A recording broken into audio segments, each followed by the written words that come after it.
masuk ke pembelajaran. Siapa dulu ininya yang mau menyiapkan? Siapa ininya? Sanas kayaknya. Oh, boleh kayaknya. Silakan Sanas. Oke teman-teman, sebelum kita mulai pembelajaran, alangkah baiknya kita berdoa terlebih dahulu. Berdoa mulai. Bismillahirrahmanirrahim. Rabbi zidni ilma warzuqni fahma birahmatika ya arhamar rahimin. Amin. Oh, sekarang Ibu absen dulu. Siapa yang ngajar ini? Yohana Ibu. Yohana kemana Yohananya? Izin. Oke, siapa lagi? Ulfa, Fadil, Nafis, Hilmi. Oke. Berarti itu doang ya? Iya. Oke, anak-anak, tahu nggak pelajaran kita hari ini apa? Fikih Fikih, kurban Ibu. fikih tentang kurban. Oke, berarti kita akan belajar tentang fikih. Yang pertama, tujuan pembelajarannya, peserta didik mampu menganalisis syarat dan ketentuan hewan kurban melalui studi kasus. Oke. Yang kedua itu peserta didik mampu mengevaluasi keabsahan praktik kurban di masyarakat menggunakan dalil fikih. Terus yang ketiga, peserta didik mampu merumuskan rekomendasi tindakan tepat dalam pelaksanaan kurban kontemporer. Nah, sekarang ada yang membacakan pengertian kurban? Boleh, silakan. Rahmat. Pengertian kurban adalah ibadah menyembelih hewan tertentu pada hari raya Idul Adha dan hari raya Tasyrik 11 sampai 13 Zulhijjah sebagai bentuk ketaatan dan pendekatan diri kepada Allah Subhanahu wa taala. Ibadah ini merupakan syariat yang diteladani dari Nabi Ibrahim dan Nabi Ismail alaihissalam dalam menaati perintah Allah Ibu. Oke, terima kasih ya Rahma. Nah, di sini ada dalilnya. Dalilnya itu dari Al-Qur'an surat Al-Kautsar ayat 2. Boleh kita baca bareng-bareng? A'udzu billahi minasyaitonir rajim. Bismillahirrahmanirrahim. Fasholli li rabbika wanhar. Apa artinya anak-anak? Maka laksanakanlah sholat karena Tuhanmu dan berkurbanlah. Quran surat Al-Kautsar ayat 2. Nah, ayat ini menunjukkan apa? Menunjukkan bahwa kurban merupakan ibadah kepada Allah Subhanahu wa taala. Sekarang Ibu jelaskan ya tafsirannya. Jadi mayoritas ulama jumhur berpendapat bahwa hukum kurban adalah sunnah muakkad, sangat dianjurkan bagi muslim yang mampu. Terus Rasulullah bersabda juga, ada yang membacakan? Silakan Sanas. Hadisnya Bu. Iya. Hadisnya itu Umir tubin nahri wa huwa sunnatul lakum. Artinya aku diperintahkan untuk berkurban dan kurban itu adalah sunnah bagi kalian. Hadis riwayat Tirmizi. Oke. Jadi artinya itu adalah aku diperintahkan untuk berkurban dan kurban itu adalah sunnah bagi kalian. Hadis riwayat Tirmizi. Namun bila kurban dinazarkan hukumnya menjadi apa? Wajib. Menjadi wajib. Oke, sekarang ada jenis-jenis hewan kurban anak-anak. Yang pertama hewan ternak. Ini tuh termasuk hewan yang sah dikurbankan ya. Itu ada di hadis. Ibu lupa lagi hadisnya. Yang pertama itu ada apa? Kambing atau domba. Minimal usianya berapa? 1 tahun. Kalau 6 bulan bisa, tapi harus yang gede ya, domba atau kambingnya. Terus yang kedua ada sapi atau kerbau, minimal berapa tahun? 2 tahun. 2 tahun. Kalau unta berapa minimalnya? 5 tahun. Pintar sekali anak-anak ibu. Jadi ada hewan kurban yang nggak sah. Contohnya yang kayak gimana? Yang buta, yang cacat, yang kurus. Kira-kira nih, Naila, kenapa hewan yang ibu sebutkan tadi tidak sah? Karena nanti bisa karena bisa menyebabkan daging itu nanti kita jadi nggak sehat Bu, bikin sakit. Iya benar perut. ya. Jadi, Terus kayak kita mau bagiin kurban tapi masa kecil gitu iya, ya. nggak enak Bu. Oke, terima kasih ya Naila. Iya, Ibu. Selanjutnya itu ada syarat-syarat orang berkurban. Siapa yang disunahkan berkurban? Yaitu dia yang pertama muslim, yang kedua balik dan berakal, yang ketiga dia mampu.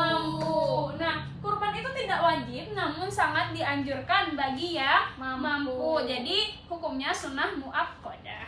Nah, kapan sih waktu pelaksanaan kurban? 10 Zulhijjah.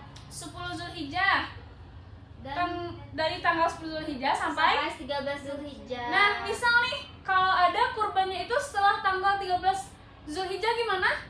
tidak boleh karena tidak termasuk hari tasyrik. Nah, Ibu. gitu ya, nggak boleh. Ada hadis mengatakan bahwa kalau kita berkurban di luar tanggal 13 Zulhijjah, maka itu tuh sama kita dengan memberi makan keluarga kita saja, bukan berkurban namanya ya, anak-anak ibu.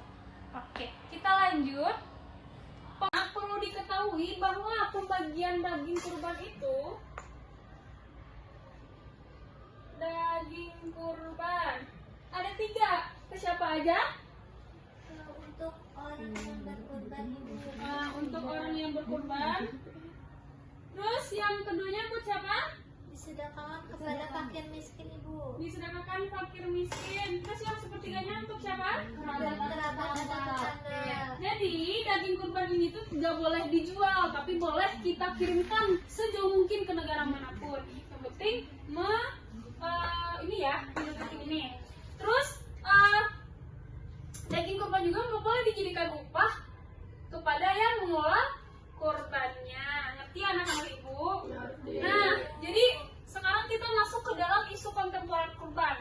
Isu kontemporer kurban itu sering didengar bahwa sekarang tuh ada kurban online. Kira-kira menurut anak-anak ibu boleh gak? Boleh gak? Boleh. Asalkan bagaimana? Yang pertama, transparan. Terus yang kedua, terus yang ketiga, terus ada dokumentasi. Nah, itu melalui pendapat MUI. Oke. Lanjut, hikmah berkurban. Bacakan satu saja ya. Bagi orang yang berkurban bagaimana? Menambahkan Kecintaan kepada Allah, menambah keimanan, ketakwaan ya anak-anak ibu. Terus bagi penerima daging kurban bagaimana?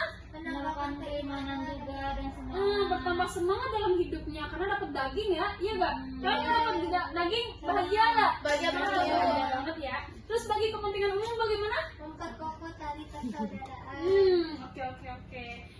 Bagus sekali anak-anak ibu. Sekarang anak-anak ibu, terima kasih telah mengikuti pembelajaran hari ini. Sekarang ibu membagikan LKPD sebagai ajang evaluasi untuk pembelajaran pada hari ini. Anak-anak boleh mengerjakannya di rumah.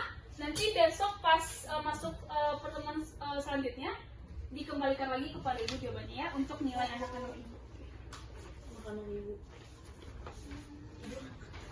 Oke. Dan udah selesai ya pembelajaran pada kali ini. Anak-anak ibu ada yang mau bertanya sebelumnya terlebih dahulu? Bu, Iya boleh. kurban online itu kayak gimana?